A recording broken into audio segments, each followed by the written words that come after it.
Okay, so hello again. Nicole, welcome back. We missed you during our last discussion. So I'm happy that you can join us this time to continue our Black History Month discussions.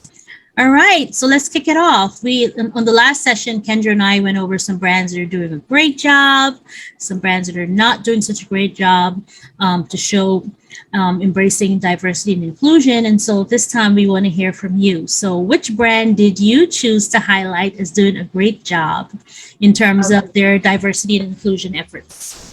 Okay, so I chose the Fearless Fund, obvious, and the reason I chose the Fearless Fund, besides the fact that they for females by females who are basically shaping the future, is because when you think about VC funding, it is predominantly they basically have a female problem, not just in terms of on one side, but also on the other side. One, the investors are predominantly male.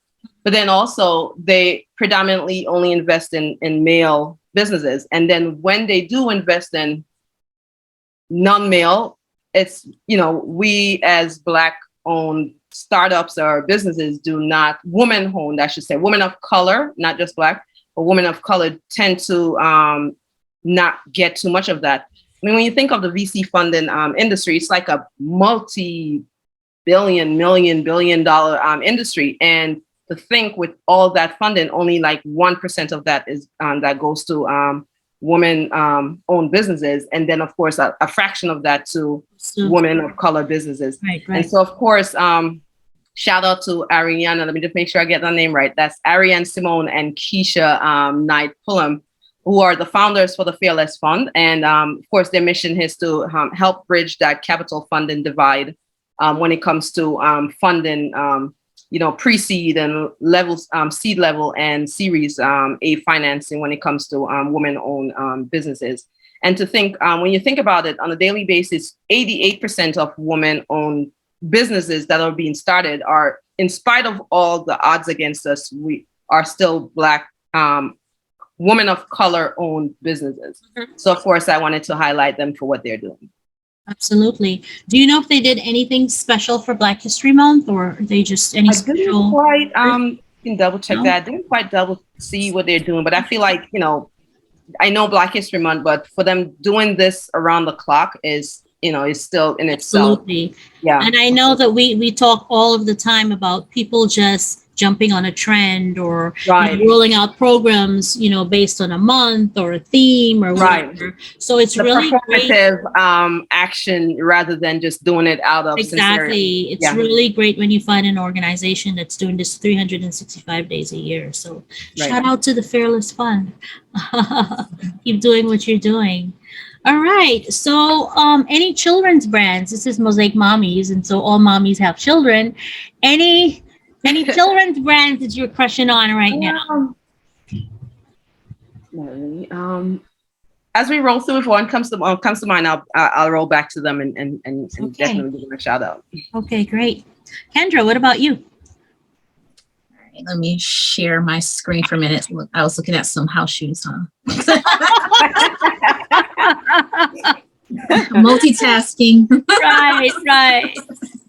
Well, that's what moms do, right? Right, absolutely. I remember my daughter said, she said, but you're a mommy. You do everything. All right, so this next one, my husband actually sent this to me. It's from Target. And let's wait for my screen to pull up. So yeah, we have a lovely pair of pink Black History Month biker shorts.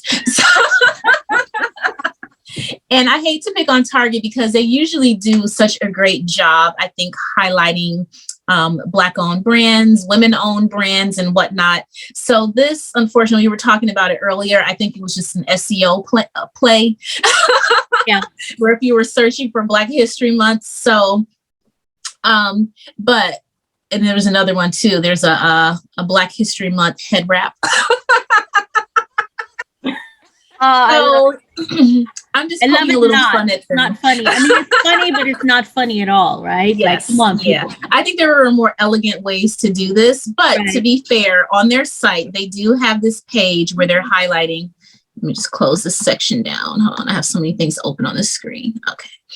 So if you go to their page, they have Black History Month. They have a whole, microsite within their website where they highlight, Black-owned businesses. So they have clothing for kids, adults, home products, stationery, toys.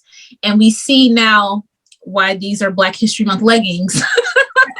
Because they're by J. Dow Fitness, run by Jacqueline Dow, and Cece's Closet, who makes head wraps. So it all makes sense in context. However, if you were like my husband, right. If you were just searching and you came across that, you would be like, "What is happening?" What?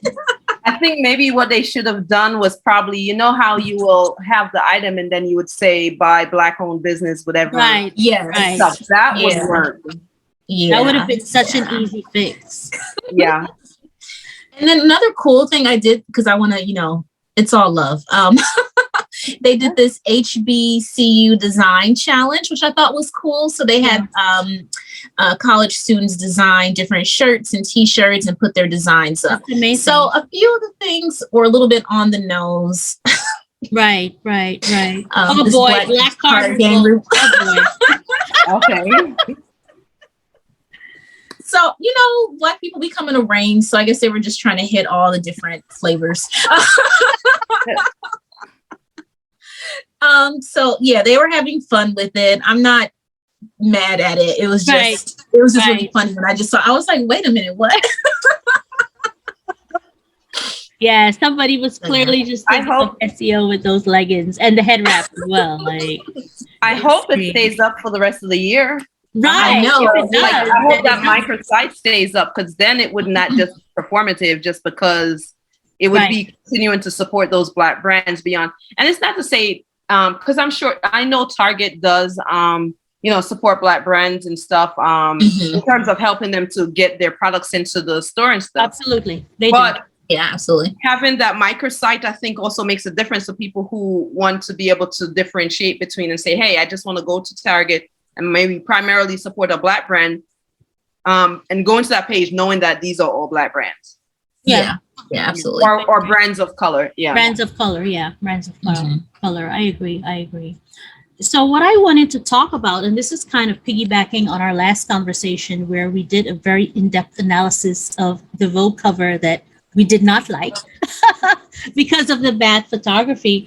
I wanted to talk about, did you guys see the Google Pixel 6 ad in Super Bowl? Yes, I Camera. did. It was a great ad. And so I didn't watch, in between the Mary J. Blige and Dr. Dre concert. Yes. And so the whole thing with the Google Pixel 6 camera is that it is able to actually photograph people of color and have the pictures actually show those people in a positive light. Very unlike what happened with that Vogue cover shoot. So it's able to detect different skin tones.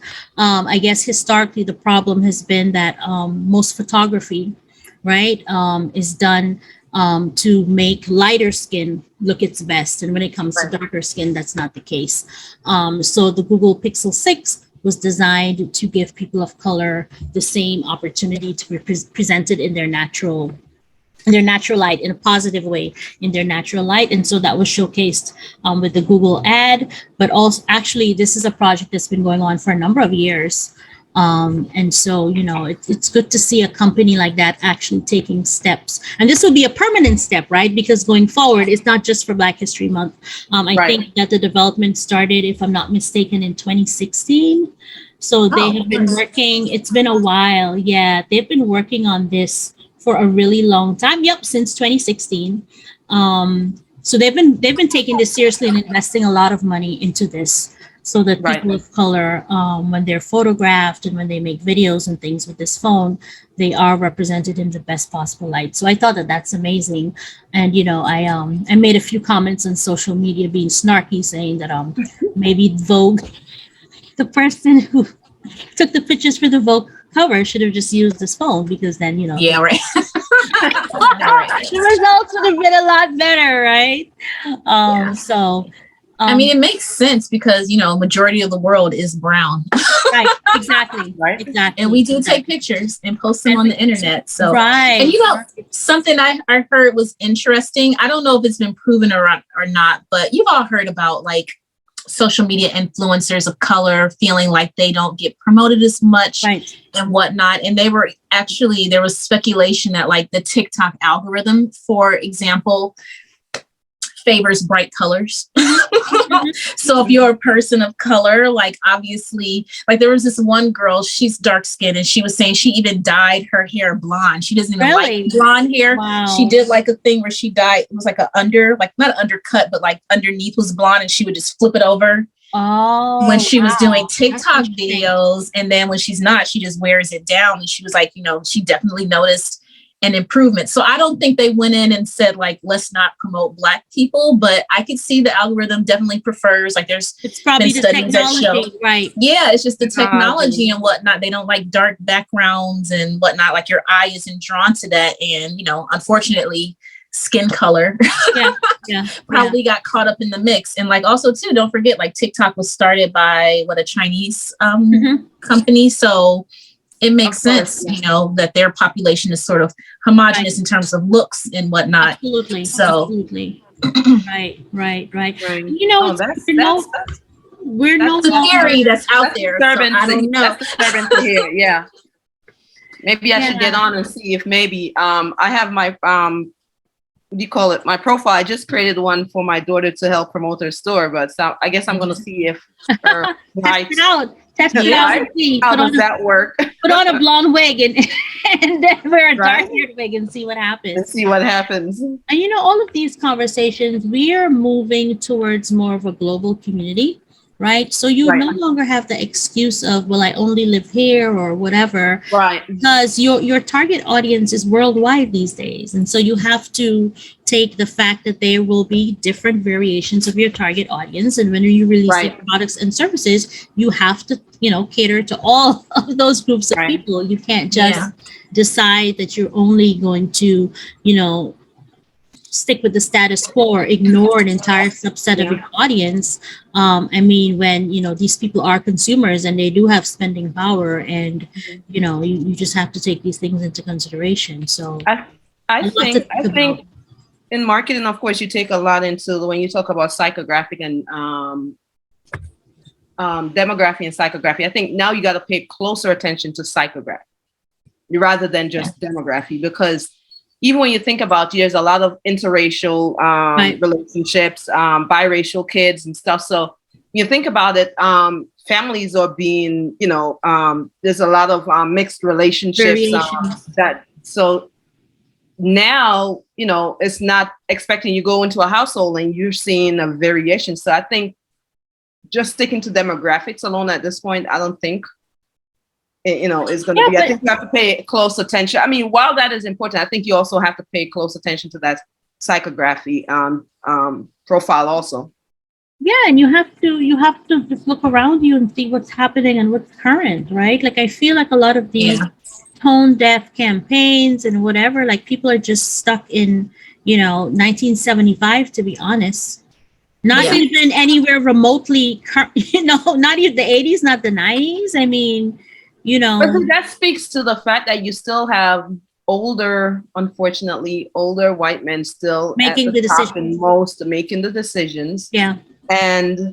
And so what happens is then you have to look at the company. If you're saying you're making changes and it's just going to be, then you have to take real action. Yeah. You got to diversify your board. You got to diversify, not just say I hired this person and that person there, but when you look at when I go to your company board profile and I look at all the leaders and stuff, and if I only see one woman sprinkled in there, and then that one woman is not a woman of color, or it still just looks a certain way, then in itself, how can you say you're addressing a problem when you're obviously it's not demonstrated within your makeup, your where it's important. Right. And and this crossover is not only to color but religion. I mean, all of it, right? We are a global community and we have to cater to the different people that make up this community. It's not just the way it was before. Everybody has access. Kendra, Right. remember from our constant contact presentations, even people who don't have toothbrushes have smartphones. Oh yeah, there's That more. was a very disturbing stat. Yes, worldwide, more people own cell phones than own a And a toothbrush. toothbrush, right? So Nice. even somebody in a remote village in the Amazon or wherever, could be a possible Yeah, because guess what? supporter of your brand. They're not brushing their teeth, but Yeah, but see, not to say, we can't say they're not brushing their teeth because they may have those, Those bars. that you chew the bars, on, yep, that they chew on.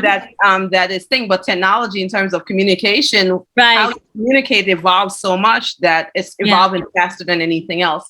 But also, when you say not just in terms of color, but also and us being moms here is one thing. I mean, we do have more moms in the workplace, but then you don't have a lot of, they're trying to change some of that, but you don't have a lot of those, how should I say, anything, policies that help. That's one of the reasons why with COVID, you have a lot of women who had to withdraw because they didn't have the support structure. They didn't have any of that stuff to support them, but they are a greater makeup of the workforce. Yeah. So there are a lot of different aspects that go into this situation. And, I see a lot of companies trying, Right. And in trying, sometimes they make mistakes, but at least they're trying. And then there are others that don't at all. So, and I guess the message here is that if you are trying, even if you're making mistakes, don't stop, don't be discouraged. Just take the steps to correct those mistakes, right, as you move forward. And the way to do that is to diversify your decision maker staff, not just, people who have the ability to make decisions and choices and to guide the organization forward. Right. Yeah, don't just invite people into the room to the party, but also invite them to dance. Right, exactly. Yeah. Exactly. All right. So, Kendra, any closing words? No. Target. Stop using STS. Oh yeah, actually there were some books but there's some more work that needs to be done. I do actually. Okay. I did want to highlight some children's books for Black History Month or all year round. Yep. It might be nice. So hold on, let me share my screen. Mm-hmm. And actually, I'm probably going to add some of these to cart for Christian because he's a big boy now. So Stacey Abrams. Oh, her book. That's a good one. Yeah. Stacey Abrams, Extraordinary Words. So this is about the spelling bee, which is near and dear to my heart. I was actually pretty good. I won the school spelling bee a couple times. Oh, nice. And then this one, African Proverbs for All Ages. I actually had a similar anthology when I was a kid. Okay. And Aesop's Fable, that's another good one too. So it's a good collection to have.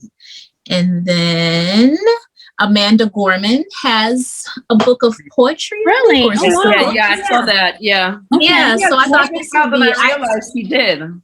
Yeah, so I thought that was cool. And then let's see. And this is the ABCs of Black History. Oh, nice. Okay. So there's a lot of selection out here. And then this the last one, Christian Robinson. He's actually a young Black man, and he does these really colorful children's books. And he did a collaboration with Target like earlier or later last year, and I like pretty much bought everything in Christian.